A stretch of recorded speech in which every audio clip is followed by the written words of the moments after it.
What's going on, everybody, and welcome back to the channel. So in the last video we made a Sada baby beat from scratch, and in today's video we're going to be arranging that beat and going over some different arrangement tips and tricks to make your arrangement 10 times better. So let's jump right into this one.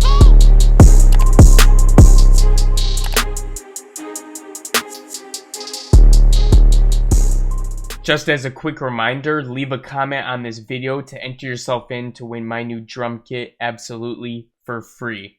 I'm going to be doing a random raffle on this video on Christmas Day and selecting someone at random to get that drum set. So if you leave a comment, you'll enter yourself in for that. Alright, so I took all the layers and I laid them out into Ableton. So this is what we have as a little reminder.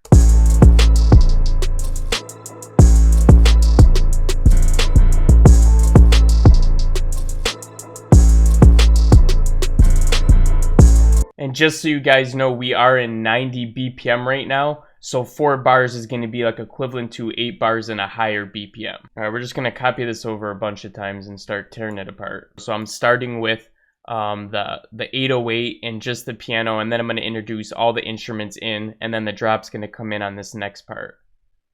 So this is what it's sounding like so far.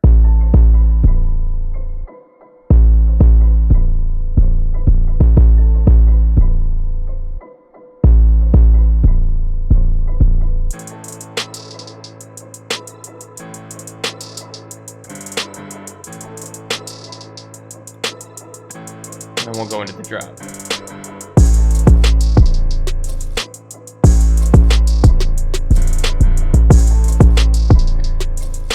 So when I'm thinking about drops, what I usually do is I put my perks and any of the the open hi-hats, any of the other things, I like to do them every other set of bars.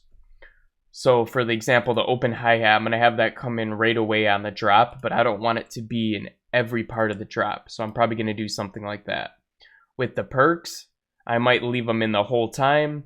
I might take them out and do them flip-flop with the open hi-hats. So do them reverse, what I did for that. But we're going to listen to it and see what's going to sound best. Another thing is I have this second snare here that's like an offset snare. I'm going to do the same thing, but I'm going to put these on the opposites of the open hi-hat.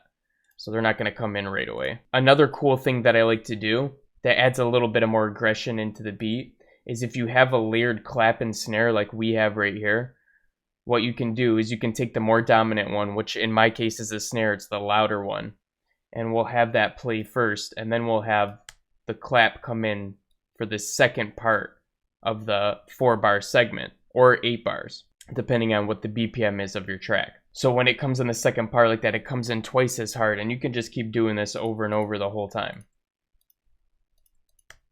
And then maybe like in the introduction, we don't even have it at all. Okay, so we did a little bit of things like that. So let's listen to how this sounds really quick with the in and out with the clap here. Taking it out and then bringing it back in.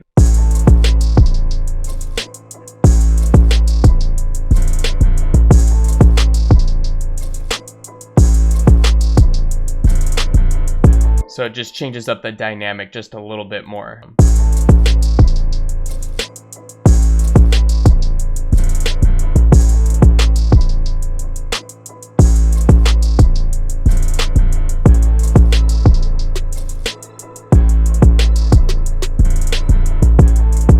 Taking them in because that other instrument came in right here.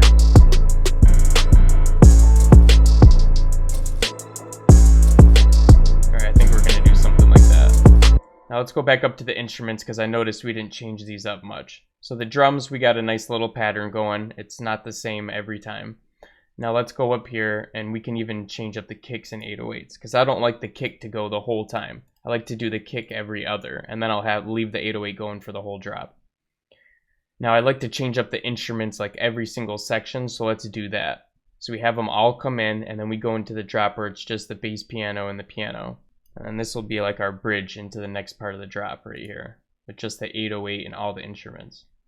So let's listen to this full thing back really quick and see how it's going. So I'm just going to get rid of that little beginning part.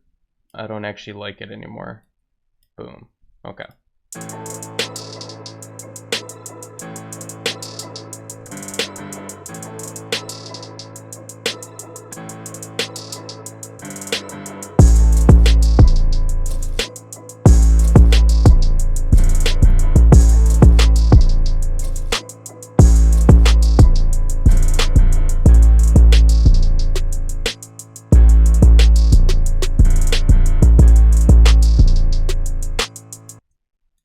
All right, let's try putting the piano in here by itself.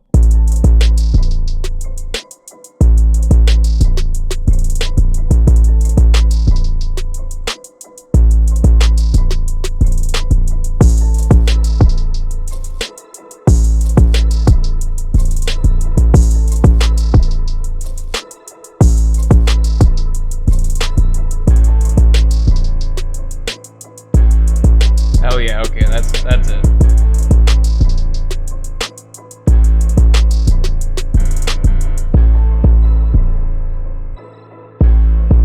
So you just got to find the right transitions for your instruments, because so as you can see, I had to play around with it a little bit. One thing that I noticed that always works well is you can see there's one instrument that goes the entire time. So that is my piano in that case. So that's going the whole time. And then I just bring in the other instruments every so often. And there's even a point here where they're all by themselves. So keep that in mind if you have different instruments. Now what we're going to go do is we're going to go make like slight little corrections. Like right before the drop, we're going to take some stuff out, maybe add a little riser, do something like that.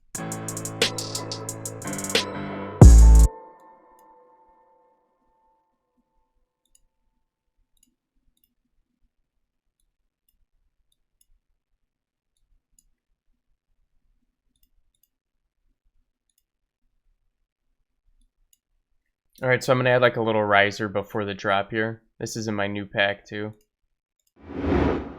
We'll just take this one. And then I'm going to go to the kicks and do this reverse dizzy kick. Or the whirly kick. Let's do the whirly.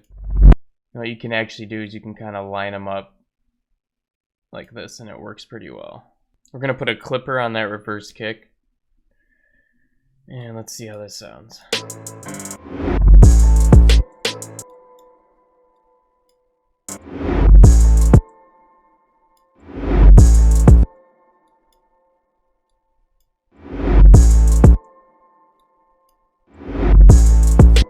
Some other things I like to do is kind of change it up by taking the snare out at random parts.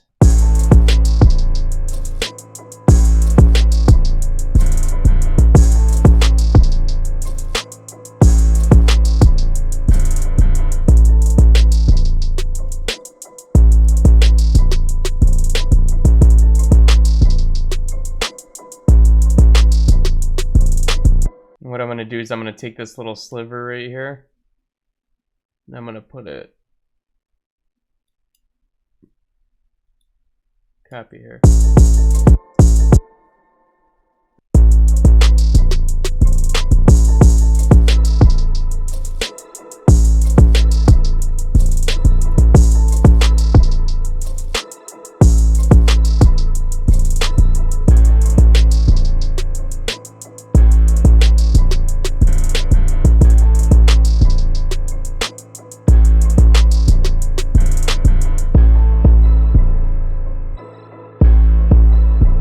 Alright guys, that's going to wrap up the video.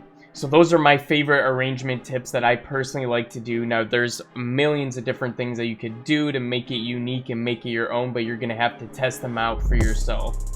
So try those out and let me know what you think. And also don't forget to leave a comment on this video so you can enter yourself in to win my new drum kit on Christmas Day. If you're new to the channel, smash that subscribe button because we're uploading daily tutorials that you're not going to want to miss out on. And besides that, I'll be catching you guys again in the next one. Peace out.